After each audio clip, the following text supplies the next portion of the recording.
Hello students, welcome back to my YouTube channel study with JK sir Shiva. देखिए, high school और inter दोनों में application की ज़रूरत पड़ती है। और आप ये मान के चलिए केवल बोर्ड परीक्षा में ही नहीं, जबकि जब तक हम जीवित रहते हैं तब तक एप्लीकेशन की ज़रूरत पड़ती है। आप कहीं सर्विस कर रहे हैं, वहाँ भी एप्लीकेशन देना होता है अपने सीनियर को अवकाश के लिए। क्लास में पढ़ते हैं, स्कूल में पढ़ते हैं, तो वहाँ भी देना पड़ता है क्लास टीचर को।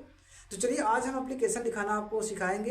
बहुत सरल भाषा में याद भी हो जाएगा।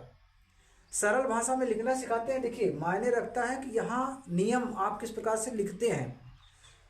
अगर नियम से आप लिखेंगे बाय रूल तो आपको अंक मिलता है, नियम से नहीं लिखते हैं तो अंक नहीं मिलता है। चलिए, आप ये मान के चलिए कि आपकी ये कॉपी है, ध्यान रखिएगा, एकदम कॉपी की तरह बना दिए हैं। ये मान के चलिए कि पूरा व्हाइट बोर्ड आप कॉपी मान लीजिए, और ये हाशिया रहता है। देखिए, इधर ये लेफ्ट साइड में इतना हाशिया रहता है। तो हाशिया के से कहाँ से लिखना शुरू करेंगे, कैसे लिखना शुरू करेंगे, आप ध्यान से लिखिएगा। यहाँ लिखिएगा एप्लीकेशन फॉर हॉलीडे। अब कभी कभी 2 दिन 4 दिन 5 दिन की छुट्टी आपको लेना पड़ता है, तो कैसे क्या लेते हैं देखिए। अब यहाँ लेफ्ट साइड में सबसे पहले आप लिखेंगे, जहाँ से हाशिया शुरू हो रहा है यहाँ से आपको लिखना है ये 2, यहाँ से लिखेंगे 2, फिर हो गया, इसको आप कॉमा लगा के छोड़ देंगे इसे। फिर इसके आगे से लिखेंगे the, capital letter to the. अब क्लास टीचर को देना है तो क्लास टीचर लिखेंगे, यहाँ क्लास टीचर को ही अक्सर देना होता है, तो टू द क्लास टीचर, ये हो गया टू द क्लास टीचर।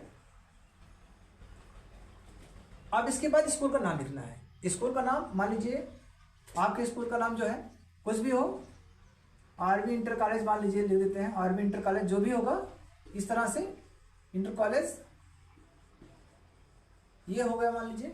अब इसके बाद पता क्या है उसका, यहीं से उसको भी आप लिखना शुरू कर देंगे। मान लीजिए कि ये कोई भी पता, अकबरपुर अम्बेडकर नगर लिख देते हैं, या अम्बेडकर नगर ऐसे डायरेक्ट लिख देते हैं, जो भी पता होगा मिलाकर के आप जो है यहाँ अपने स्कूल का लिखिएगा अम्बेडकर नगर।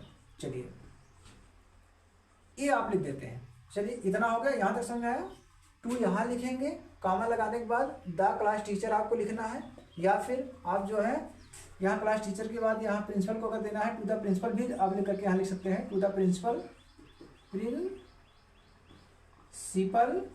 तो जो भी जिसको आपको देना है यहाँ आप लिखिए, छुट्टी किसको दे, छुट्टी के लिए एप्लीकेशन किसको देना है, इस प्रकार से यहाँ हो गया।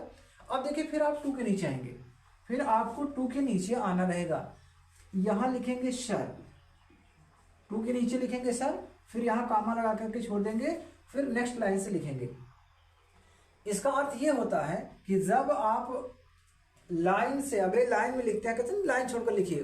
कई बार आप लोग लिखते होंगे, टीचर लोग कहते होंगे अच्छा दूसरे नेक्स्ट लाइन से, तो नेक्स्ट लाइन का मतलब ये होता है, अगला पैराग्राफ, इसका मतलब होता है कि जब भी आप शुरू कीजिए तो 2-3 शब्द का जगह, उसका प्लेस जो है छोड़ दीजिए। तो यहाँ लिखेंगे सर। अब यहाँ से आप लिखना शुरू करेंगे, जहाँ से ये लिखेंगे TH, या यहाँ से लिखना शुरू करेंगे इसके नीचे से, तो हो गया मोस्ट। यहाँ से लिखेंगे आप most respectfully, most respectfully, most respectfully, comma लगाएंगे, फिर यहाँ आई, अभी समझाने के अर्थ क्या है, बेग टू से, ऐसे लिखते चले जाएंगे, that, I beg to say that. जैसे मान लीजिए आपको बीमार है और बीमारी के लिए जो है आपको एप्लीकेशन लिखना है, तो I beg to say that, I, फिर हैव, बुखार से मान लीजिए पीड़ित है, I have been, I have been. अब देखिए, यहाँ जब लाइन आपकी क्लोज हो गई, ध्यान रखिएगा, यहाँ जो लाइन क्लोज हो गई अर्थात पन्ना आपका जो है यहाँ समाप्त हो गया, तो जब दूसरी लाइन आप लिखेंगे तो इसके नीचे से नहीं लिखना, यहाँ से आ जाएंगे। आई हैव बीन सफरिंग आपको लिखना, तो यहाँ से SUFFERING,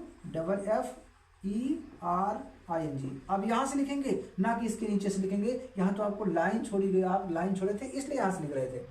तो I have been suffering from fever, suffering from fever, FEVER fever. अब कब से, मान लीजिए पिछली रात से आप परेशान हैं, तो since last night, since last night मान लीजिए होगा। अभी अर्थ बता देते हैं इसका, last night. So I can not, so I can not, फिर यहाँ भर गया मान लीजिए लाइन, इधर चले जाइए, so I can not attend, TTEND, so I can not attend in class, today, आज। In class today. अब इतना आप लिख लिए, बहुत ज़्यादा लिखने की जरूरत नहीं है, इतना लिख लिए, टीचर समझ जाएंगे कि हाँ ठीक है परेशान है। अब इसके बाद फिर लिखेंगे यहाँ से, अब यहाँ फिर लाइन छोड़ेंगे यहाँ, और लाइन छोड़ने के बाद यहाँ फिर लिखेंगे काइंडली, यहाँ फिर लिखेंगे, यहीं से लिखेंगे जहाँ ये लिखना शुरू किए थे यहीं से लिखेंगे कि kindly, kindly grant me leave, leave for. अब यहाँ आपको ध्यान देना है, 1 दिन 2 दिन जितना भी लेना है या आप छुट्टी ले लीजिए। अगर 1 दिन लेना है तो 1 डे, अगर उससे ज़्यादा लेना है तो 2 डेज। देखिए जब 1 लिखा है, ध्यान से सुनिएगा, अगर 1 दिन की आपको छुट्टी लेना है तो केवल 1 डे लिखेंगे, लेकिन 1 दिन से ज़्यादा अगर आपको छुट्टी लेना है तो यहाँ आपको डेज लिखना पड़ेगा। जैसे वो 2 डेज हो गया, 4 डेज हो गया, 10 डेज हो गया, तो यहाँ डेज लिखेंगे। लेकिन 1 डे का अगर लिखना है तो यहाँ आप केवल 1 लिखेंगे, 1 फिर हो जाएगा डे। इस तरह से हो गया। तो kindly grant me leave for 1 day, इतना हो गया। अब इसके बाद इतना लिखने के बाद आपको करना क्या है, अब यहाँ मेंशन करेंगे कौन दे रहे हो कौन भाई आप। मान लीजिए इतना तो लिख दिया, लेकिन अभी तक पता नहीं चला कि देने वाला कौन है।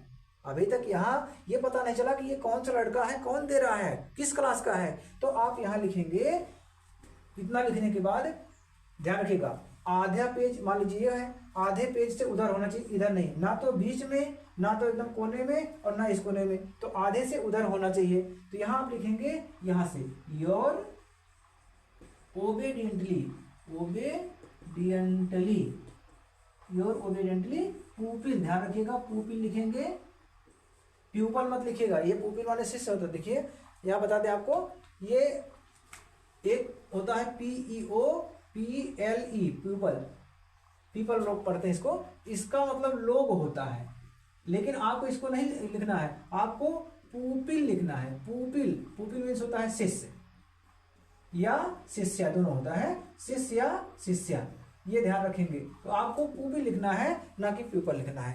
ठीक, समझ में आ गया होगा। चलिए ये हो गया कि योर ओबेडिएंटली पुपिल। अब यहाँ आप नाम लिखिएगा, यहाँ नाम, अगर परीक्षा में आपको लिखना है तो यहाँ आप केवल XYZ लिख दीजिएगा बस। परीक्षा अगर आप दे रहे हैं तो XYZ लिखिएगा, नहीं तो परीक्षा अगर नहीं दे रहे हैं, आपको क्लास में देना है तो नेम लिखिएगा, इसके बाद रोल नंबर लिखिएगा, रोल नंबर लिखने के बाद फिर क्लास लिखिएगा, क्लास लिखिएगा, इस प्रकार से लिख दीजिएगा, यानी नाम, रोल नंबर और अपना क्लास लिख दीजिएगा। CLASS, थोड़ा जल्दी लिख दिया है, ध्यान दीजिएगा, CLASS क्लास हो गया। ये है कब लिखना है आपको, जब आप अपने कक्षा अध्यापक यानी क्लास टीचर को दे रहे हैं। लेकिन जब कोई परीक्षा होगी तो परीक्षा में केवल XYZ लिखना है। चलिए अब बात आती है डेट की। डेट कहाँ लिखेंगे, डेट आपको इसी साइड में लेफ्ट आ जाना है, जहाँ से आप योर ओबेडिएंटली पुपिल लिखे हैं वहीं से लेफ्ट आ जाना है। यहाँ आपको लिख देना है डेट, ऐसे लिख करके जिस दिन आप दे रहे हैं उस दिन का डेट यहाँ लिख दीजिए। जैसे मान लीजिए आज हम दे रहे हैं 17 तारीख है, तो 17 जनवरी को दे रहे हैं, यहाँ 17 जनवरी 2025 लिख देंगे, इस प्रकार से। इतना समझ में आ गया होगा। चलिए एक बार हम आपको अर्थ बता दे रहे हैं कि इसका अर्थ क्या है, कि जो आप दे रहे हैं उसको जानना भी चाहिए हम दिए किस लिए है। देखिए यहाँ कहा गया टू द क्लास टीचर या प्रिंसिपल, यानी सेवा में, टू होता है सेवा में, टू का मतलब सेवा में होता है, तो सेवा में द क्लास टीचर यानी कक्षा अध्यापक या प्रिंसिपल, स्कूल का नाम हो गया, ये पूरा उसका पता हो गया। यहाँ के बाद सर, सर माने श्रीमान हो गया, या महोदय, जो भी आप लिखते हो तो महोदय श्रीमान दोनों के लिए सर लगता है। मोस्ट रिस्पेक्टफुली, अरे भाई किसी से आप मांग रहे हैं छुट्टी, तो ऐसा तो है नहीं कि उसको जो है ऐसे लाठी जैसे मार गया छुट्टी बयान दे दिया तो ऐसा तो है नहीं, आप निवेदन करेंगे उनसे, अपने टीचर से निवेदन करेंगे। तो इसलिए कहा गया मोस्ट रिस्पेक्टफुली, अत्यधिक सम्मान के साथ। आई बेग, मैं प्रार्थना करता हूँ, आई बेग यानी मैं प्रार्थना करता हूँ, टू से, या देखिए फिर से कि आई बेग मैं प्रार्थना करते हुए, थोड़ा सा और जो है कह दिया गया, आई बेग मैं प्रार्थना करते हुए, टू से माने कहता हूँ, मैं प्रार्थना करते हुए कहता हूँ, दैट कि आई हैव बीन सफरिंग, मैं परेशान हो चुका हूँ, फ्रॉम फीवर यानी बुखार से, मैं बुखार से परेशान हो चुका हूँ, अर्थात बुखार से पीड़ित हूँ।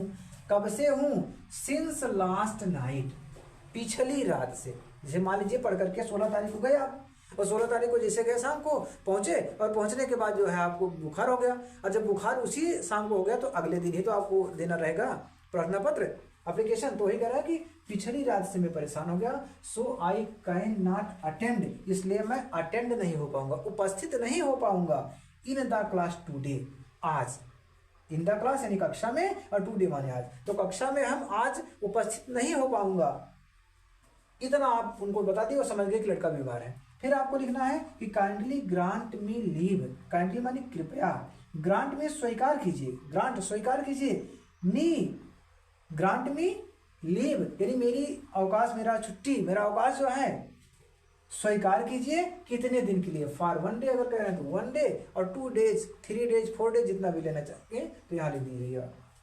तो हो गया कि कृपया मुझे या हमारी जो है 1 दिन की, 4 दिन की, 5 दिन की छुट्टी या अवकाश, छुट्टी या फिर अवकाश स्वीकार करें।